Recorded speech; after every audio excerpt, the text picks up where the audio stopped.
Yep, that's me. You're probably wondering how I ended up in this situation.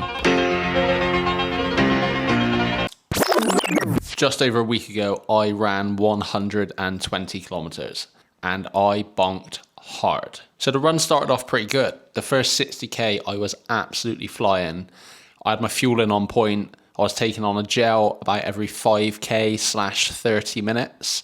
And I had 60 grams of carbs plus about 1,000 milligrams of electrolytes in my water, which I was consuming about every 15k on average. Things were going pretty well until it wasn't. After 60k, I was struggling to get enough gels and carb mix down. If you've ever done any type of endurance sports before, I'm sure you can understand why things went south very quickly. But in case you're new to this sort of thing, let me explain what happened. After about 60k, I just couldn't get enough fuel down. It got to the point where I knew it at the time, but I'll be honest, I got a little bit cocky and I thought I'd be fine. FYI, I wasn't. Once I got to about 75k, I was really struggling to get anything down at all.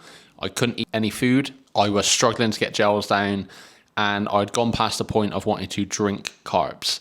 So once I got to 95k, I was in pure survival mode. My pace had dropped off dramatically. It was taking me about 25 minutes to eat a Kit Kat. Thankfully, a good mate of mine, Sam, turned up out of the darkness like a superhero out of a comic book with a can of Pepsi to save the day. Absolute lesson learned on this one.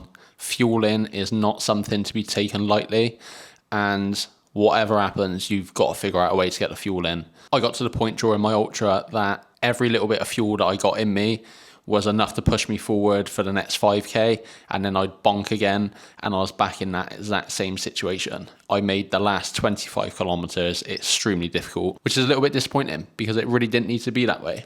Up until that point, I was doing extremely well. Pace was good, I was holding steady, and physically, I felt really, really good. I let myself down by not consuming enough carbs. I definitely will not be making that mistake again. Next time, carbs will be the number one priority. If you've got a race coming up soon, I highly recommend you practice taking on enough carbs, because I did all the training. Physically, I felt extremely good, but I just didn't do enough training getting the carbs in, and it really come back to bite me.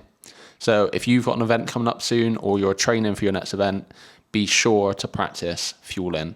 Make sure you're getting your carbs in, and make sure on your long runs you're preparing yourself for all of those gels.